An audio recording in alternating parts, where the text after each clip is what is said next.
Assalamualaikum warahmatullahi wabarakatuh. Apa kabar semuanya? Semoga selalu dalam keadaan sehat ya. Nah, pada pertemuan kali ini saya akan membahas mengenai unit 3, yaitu tentang Konferensi Meja Bundar dan Sikap Belanda terhadap Kemerdekaan RI. Nah, berikut ini penjelasannya. Nah, terdapat dua pokok bahasan yang akan kita bahas bersama-sama. Di antaranya yaitu satu, pengertian dari Konferensi Meja Bundar atau yang lebih kita kenal dengan nama KMB. Nah, yang kedua yaitu pembentukan perwakilan Indonesia dan peserta yang hadir dalam Konferensi Meja Bundar. Memasuki pokok bahasan yang pertama yaitu pengertian Konferensi Meja Bundar atau KMB. Nah, Konferensi Meja Bundar atau KMB adalah sebuah pertemuan yang dilakukan di Den Haag, Belanda, yaitu di Gedung Parlemen Belanda pada tanggal 23 Agustus hingga tanggal 2 November 1949 antara perwakilan Republik Indonesia Belanda, BFO, dan yang mewakili berbagai negara yang diciptakan Belanda di Kepulauan Indonesia. Nah, sebelum konferensi ini berlangsung, terjadi 3 pertemuan tinggi antar Belanda dan Indonesia, yaitu yang pertama, Perjanjian Linggarjati pada tahun 1947, yang kedua, Perjanjian Renville pada tahun 1948, dan yang ketiga atau yang terakhir yaitu Perjanjian Rumroyen pada tahun 1949. Konferensi ini berakhir dengan ketersediaan Belanda untuk menyerahkan kedaulatan kepada Republik Indonesia Serikat atau RIS. Nah, setelah kita mengetahui apa itu pengertian dari Konferensi Meja Bundar, selanjutnya apa sih yang menjadi latar belakang terjadinya Konferensi Meja Bundar atau KMB? Nah, yang pertama yaitu kegagalan dari usaha Belanda untuk meredam kemerdekaan Indonesia dengan kekerasan. Jadi, upaya untuk mengekang kemerdekaan Indonesia dengan cara kekerasan berakhir dengan kegagalan. Belanda di bawah kritik keras dari masyarakat internasional, Belanda dan Indonesia, dan kemudian mengadakan beberapa pertemuan untuk menyelesaikan masalah ini di diplomasi. Nah, pada tanggal 28 Januari 1949, Dewan Keamanan PBB mengeluarkan sebuah resolusi mengutuk serangan militer Belanda melawan tentara Republik Indonesia dan menuntut pemulihan pemerintahan Republik. Juga menyerukan kejutan perundingan untuk menemukan penyelesaian damai antara kedua belah pihak, yaitu antara Indonesia dengan Belanda. Nah, latar belakang yang kedua yaitu tindak lanjut dari semua perundingan yang pernah dilakukan Indonesia dengan Belanda. Jadi setelah terjadinya perundingan Romroyen pada tanggal 6 Juli yang efektif ditentukan oleh resolusi Dewan Keamanan PBB, Muhammad Rom mengatakan bahwa Republik Indonesia yang para pemimpinnya masih diasingkan di Pasifik bersedia untuk berpartisipasi dalam Konferensi Meja Bundar untuk mempercepat transfer kedaulatan pemerintahan Indonesia yang telah diasingkan selama 6 bulan, kemudian kembali ke ibu kota sementara di Yogyakarta pada tanggal 6 Juli 1949. Nah, demikianlah latar belakang terjadinya Konferensi Meja Bundar. Nah, selanjutnya yaitu apa sih tujuan dari adanya Konferensi Meja Bundar? Nah, yang pertama yaitu untuk memperoleh pengakuan kedaulatan dari Belanda. Yang kedua, untuk menyelesaikan sengketa antara Belanda dan Indonesia.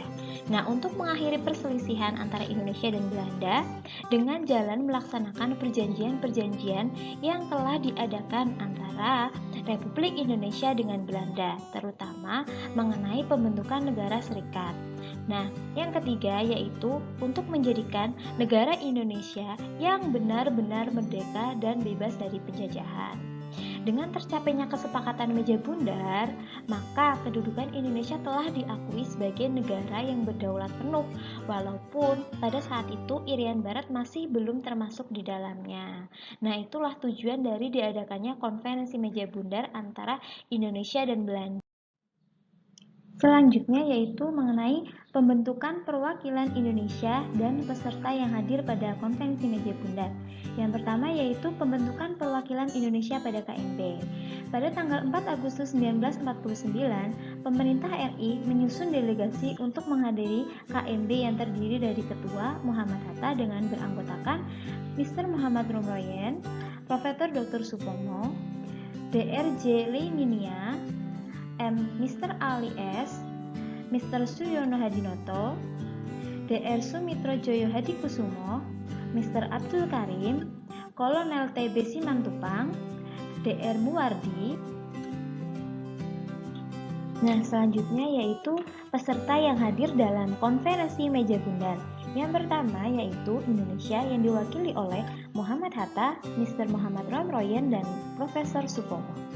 Yang kedua yaitu BFO diwakili oleh Sultan Hamid II, dan yang ketiga yaitu Belanda yang diwakili oleh Mr. Van Maarseven, dan yang terakhir yaitu UNCI.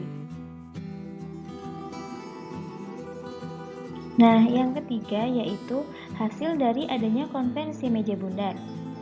Yang pertama, Belanda mengakui Republik Indonesia Serikat atau RIS sebagai negara merdeka dan berdaulat. Yang kedua, pengakuan selambat-lambatnya pada tanggal 30 Desember 1949. Yang ketiga, masalah Irian Barat diadakan pada perundingan lagi dalam waktu 1 tahun. Yang keempat yaitu antara Republik Indonesia Serikat dan Kerajaan Belanda akan diadakan hubungan Uni Indonesia Belanda yang dikepalai oleh Raja Belanda.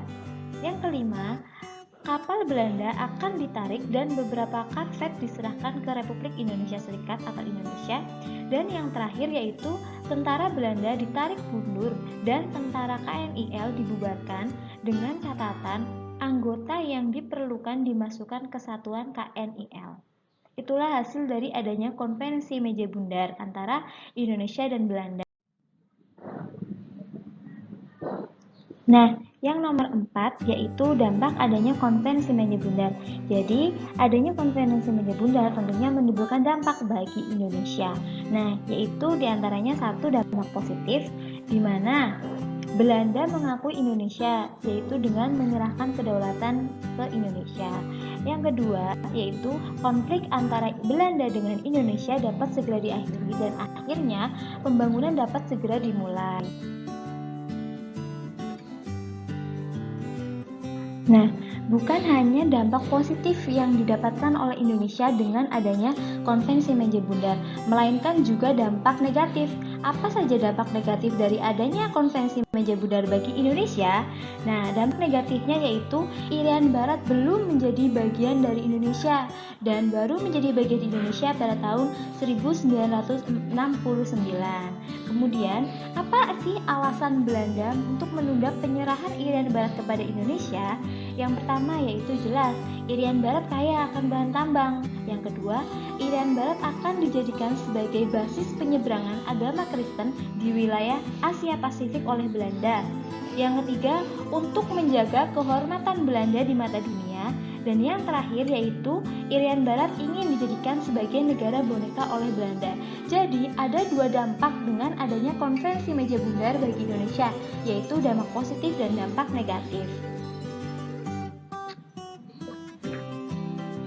Nah, yang kelima yaitu penyerahan kedaulatan RI yang dilaksanakan di dua negara, yaitu pada Belanda dan Indonesia.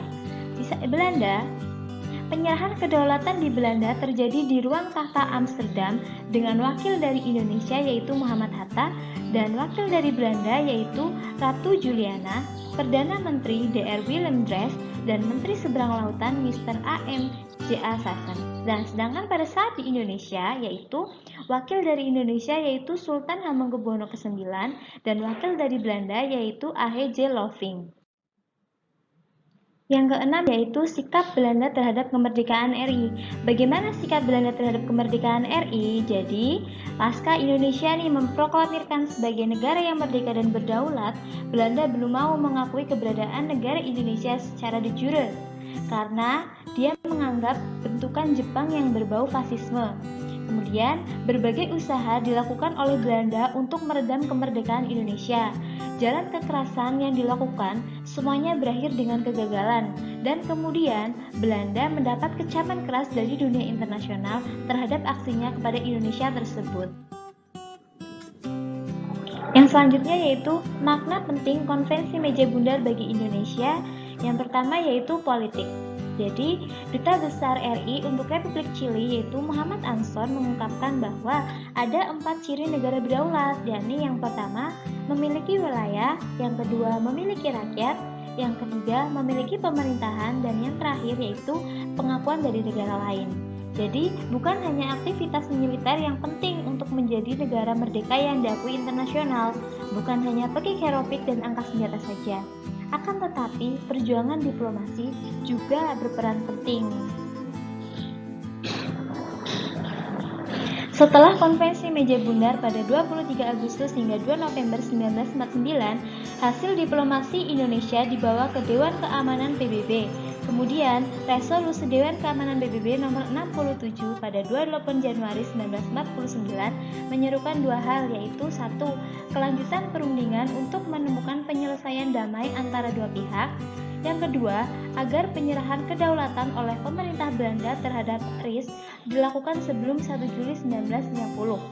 Setelah melalui perjuangan diplomasi yang panjang pada tahun 1982, akhirnya Deklarasi Juanda dapat diterima dan ditetapkan dalam Konvensi Laut PBB ketiga tahun 1982 atau United Convention of the Law of the Sea.